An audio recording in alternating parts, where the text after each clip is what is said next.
Isang mapagpalang araw po sa atin lahat at meron tayo ngayong i-discuss. Bali, ito po ay isang question o hingi ng payo ng isa nating taga-subaybay na nanonood lagi sa ating YouTube. Ang sabi niya po sa akin ay hindi daw po ba nagliliyab kapag ipinipensop natin yung mga compressor natin, especially dun daw sa R600. Meron po akong dalawang klase ng pagpipensop. Ito yung tumatakbo yung compressor o umaandar yung ating compressor, yung unit. At yun namang hindi umaandar yung unit. Bali, dalawang klase po yung ginagawa ko. Pareho namang po pwede. Ang diskarte po sa ganyan, ang katulad nung ating gagawin na hindi siya umaandar. Siyempre, unang-una, kailangan natin dyan yung acetylene. O kaya naman, kung blowtorch yung ginagamit natin, ay blowtorch. Kailangan natin yan, yung sabon na bubbles. Pang leak test natin yan. Yung silverad, ayan, siyempre kasama natin yan. At saka yung pinch of plier, yun po ang pinakamahalaga. So yan, ito po yung pinakamalaking gagampanan sa pagpipinch-off. Yung pinch of plier, yan. Nabili ko lang to online. Yan naman po yung ating ipipinch-off. Basta tama yung ating proseso, ay safe po yan. Hindi yan nagliliyab, no? Marami tayong nakikita ng mga kasamahan nating magagawa na yung kanilang trabaho ay hindi nila ipinipinsop. Pwede ka rin magpinsop kung halimbawang ikaw ay nagsiservice sa mga bahay, ay pwede ka rin magpinsop, no? At ang isa pa, kapag ikaw ay nagpipinsop, hindi yung bili ka ng bili ng charging line na kagaya nito. Yan. Kaya ito, ilang beses ko nang ginamit ito. Marami ng beses ito na nagamit ko. Pagkatapos ko mag-pinsoap, siyempre, naiiwan yung nasa ilalim eh. Ay, pinapalitan ko lang uli ng bago, tapos gagamitin ko rin po ito. Tinatabi ko lang yung pinaka-pinya dun sa loob. Para, mahalaga kasi yun, yung kanyang pina yan. Kailangan hindi nawawala yan kasi kailangan natin yan kapag yung nagtitesting tayo at nagkakarga. At saka ang pagpipinsop po, kapag nakapinsop yung iyong trabaho o yung charging line, tapos lahat ng iyong ginawa puro welded type, ay nakasisiguro ka na malinis yung iyong trabaho, hindi katulad. Kaya nga ginagamit ko yung yung filter dryer na welded type para kung yung satisfied ako na yung aking ginagawa hindi maglilik. No? Hindi katulad yung mga trade type, medyo may tendency mag-leak yan sa katagalan, no? Doon naman sa mga welded type, pagka maganda talagang pulido yung iyong pagkakahinang, ay hindi mag-leak yan. Yung iba kasi kaya hindi nila pinipinsop, ang purpose din naman yan ay maganda rin kasi kung halimbawa magkaroon ng callback yung trabaho na kaminsan hindi naiwasan, ay hindi ka na magbagawa ng panibagong charging line. Mayroon ka na agad na nakabang na charging line.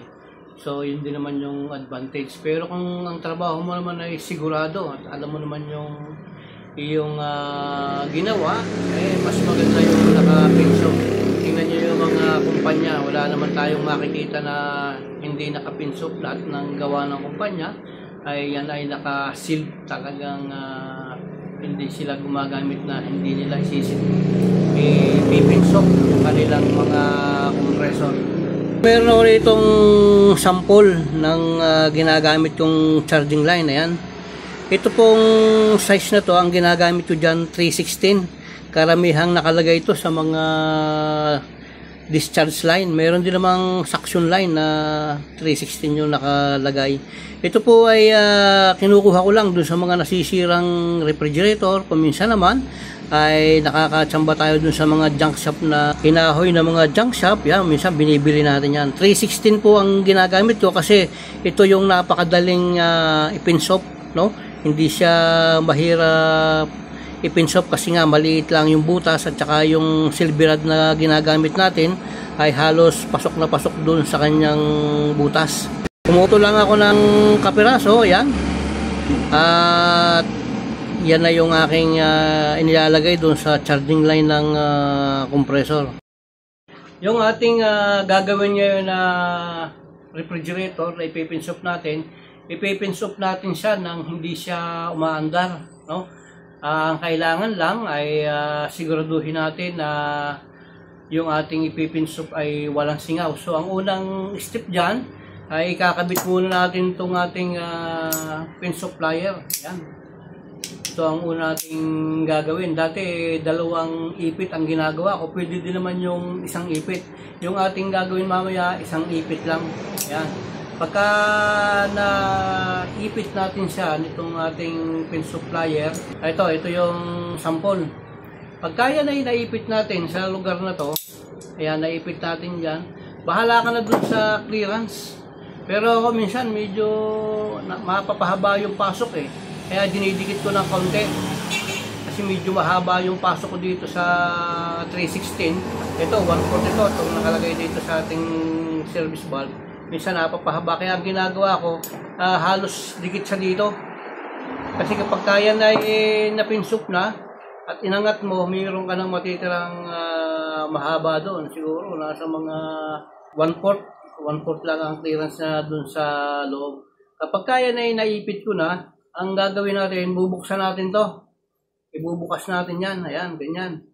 Pag naibukas natin yan, luluwagan natin ng konti yung pito. Ito. Luluwagan lang natin.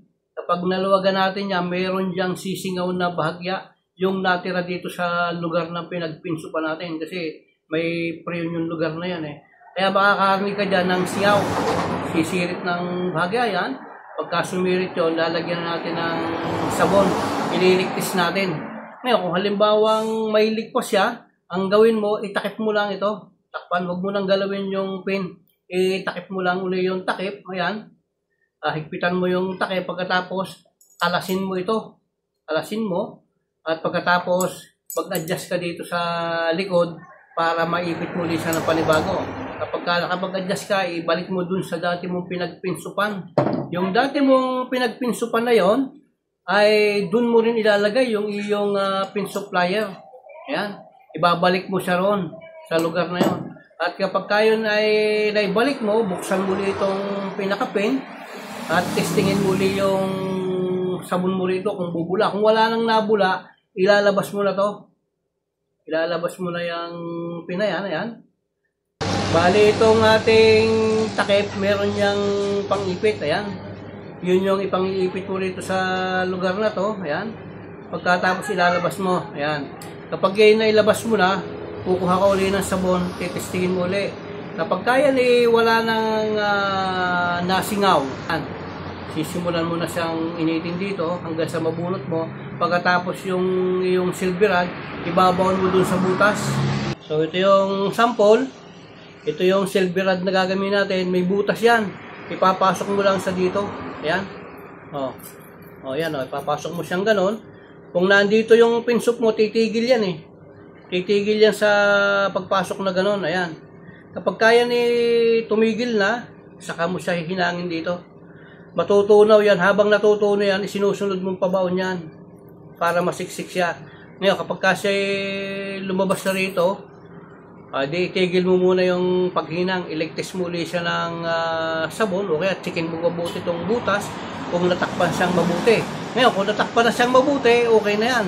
Tanggalin mo na itong pinsop na yan. Pagkatapos, testingin mo ulit siya ng sabon. So, ganun lang po yung pagpipinsop. Kahit na yan ay R600, A4A o 290, wala kang tigatig. Mas magandang gamitin po yung 316 na copper tube, no? Yan ang magandang gamitin na pang-pinsop para hindi ka mahirapang magpinsop. Kahit na Bluetooth lang, madali siyang mainit o mahina kasi nga maliit lang siya. So tayo na, pupunta tayo sa actual nating refrigerator at tayo ay magpipinsop. Meron ibang mga refrigerator, ang kanyang charging line ito ay nandito sa tabi ng terminal niya. Ayan, terminal cover. Kaya nandito yung mga wire. Ayan, kung magkaminsan, kung alanganin kayo dun sa pagpipins off na baka ito masunog, no?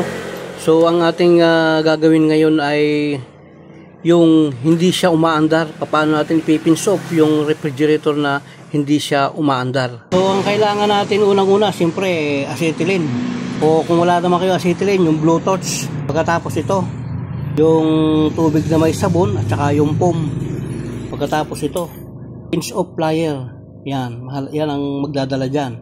Pagkatapos, siyempre lighter at saka itong kanyang plier. Ayan. At itong ating silver rod. Ayan, maliit lang na silver rod. Okay na yan. So palibasa nga ay hindi umaandar itong ating ipipins off ngayon. Ang una natin gagawin dyan ay atin muna siyang i-clip ng ating vice grip. Ayan. Bali, isang tupi na lang. Dati dalawang tupi ang ginagawa ko, pero pwede din naman yung isang tupi lang. Ayan. Kapag kaya ni mahigpit na, bubuksan natin to.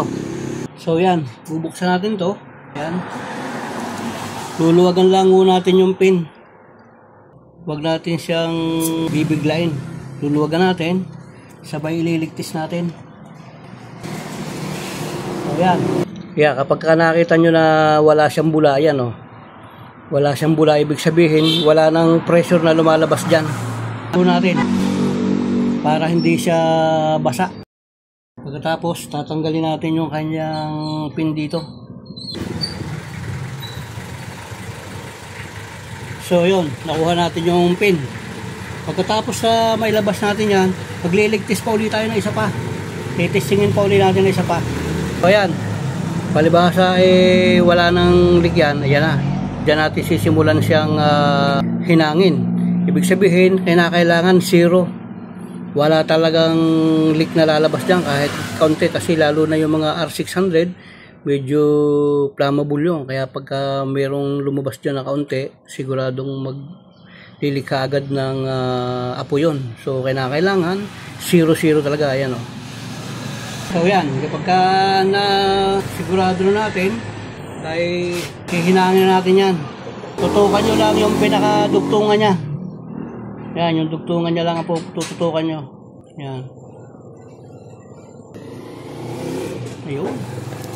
Pagkatapos, bebed nyo yung inyong silver rod. Ayan, katulad dito. O, pasok siya doon. Pag nakapasok na, ayan o. Tirahin nyo na siya dito sa puno, dito sa ilalim. Ayan.